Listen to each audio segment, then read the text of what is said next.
by car. In Miami, winds were so strong the roof of this small apartment building ripped away. For context, the sun is shining now in Miami.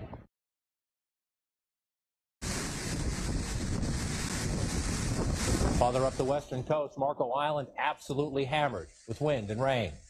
Astounding video there.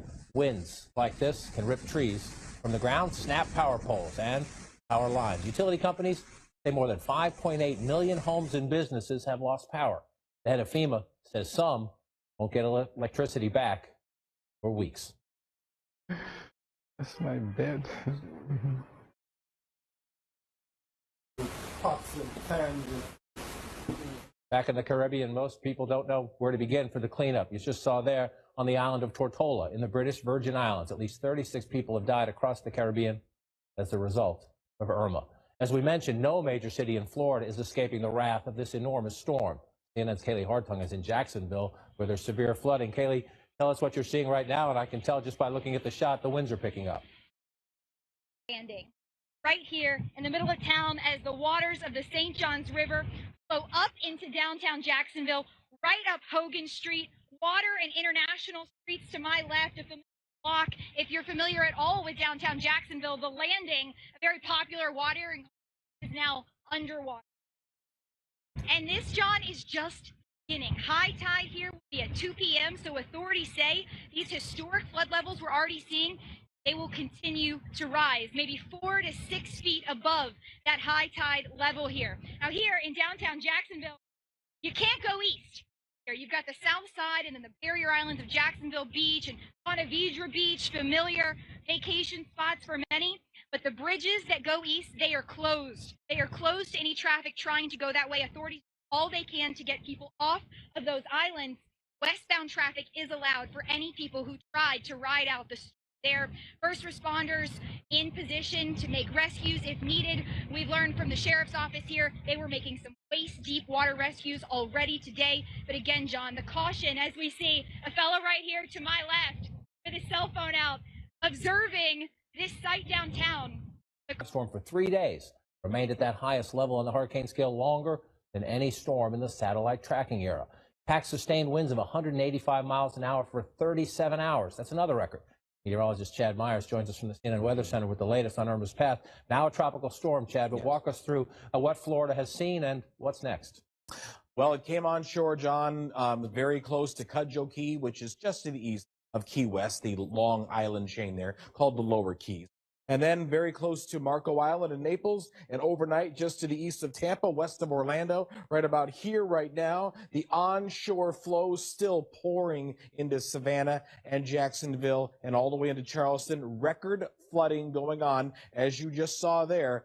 Records set back in 1860s when they started putting sticks in the bank to see how high the water was. So this was even higher. What you're seeing there on those last pictures, higher than Hurricane Dora in 1964, and certainly for Savannah and Tybee, higher than Matthew that we saw just simply last year. Here is the rain shield up here in Atlanta and Macon. Anywhere up there, you will see wind gusts today, 45 to about 60 miles per hour. That's the story, but it's the onshore flow, and even one tornado warning now just to the north there of Savannah. That's all, I guess, south of Charleston there. Somewhere there between those two islands we see, or those two resort areas, we do see the storm coming through here. Anytime you see one big cell, you could certainly see in the neighborhood of an EF1 or so tornado. We're watching a couple of things. We're watching the Jacksonville flooding. The Jacksonville flooding coming up the St. Johns because the water is now trying to get out of the St. Johns River. It is funneled through Jacksonville and then out to the ocean. It can't get through this choke point, and that's why it is flooding so badly right now. If I get rid of this, one more thing we're watching is pool video here. This is what is the stretch. This is from Homestead to Key Largo. We're following the track of this helicopter as it flies through. This, I believe, looks like Jewfish Creek.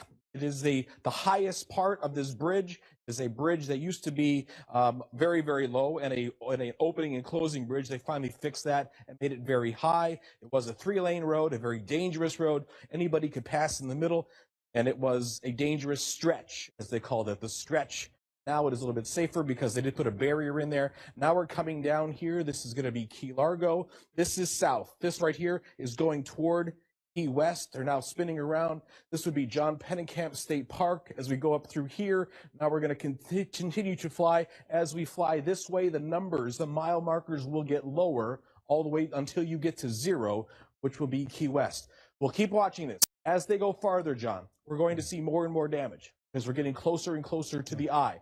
And it cut out, but it'll be okay. It'll come back. They're just getting as far as they can, and then they'll get the gain back up on the helicopter. We're going to continue to watch it. I'm going to continue to tape it, and if I see anything significant, jump back on for you. On the phone.